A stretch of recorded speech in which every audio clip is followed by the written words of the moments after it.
Madame, est-ce que ces mesures de restriction vont vous gêner en tant qu'automobiliste? Absolument pas. Absolument pas, pas du tout. Vous roulez beaucoup avec votre voiture? Peu, mais enfin, je sors, oui. Le fait d'être limité à 120 à l'heure sur les autoroutes va vous gêner? Je trouve que c'est très bien.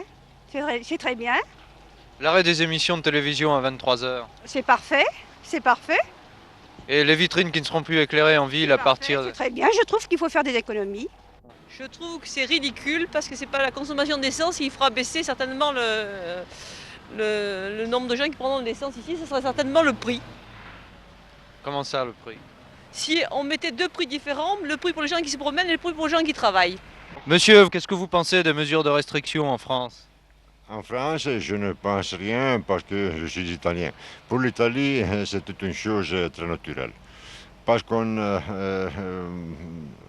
faisait plus de nécessaire. Vous avez une voiture qui est très rapide. Est-ce que ça ne vous gêne pas de voir la vitesse limitée?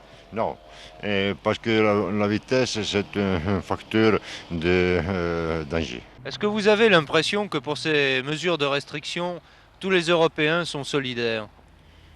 Il me semble que oui, C'est une bonne chose? sans doute. Est-ce que vous pensez que ça va vous gêner au niveau de la télévision le soir? Non, non plus. Parce que disons qu'en moyenne, les programmes, bon, on a restreint à 23 heures l'heure limite des programmes, et comme il y en avait très peu qui dépassaient 23 heures, à part le Ciné Club, sur la deuxième chaîne le dimanche, c'est pas une grande influence, je trouve.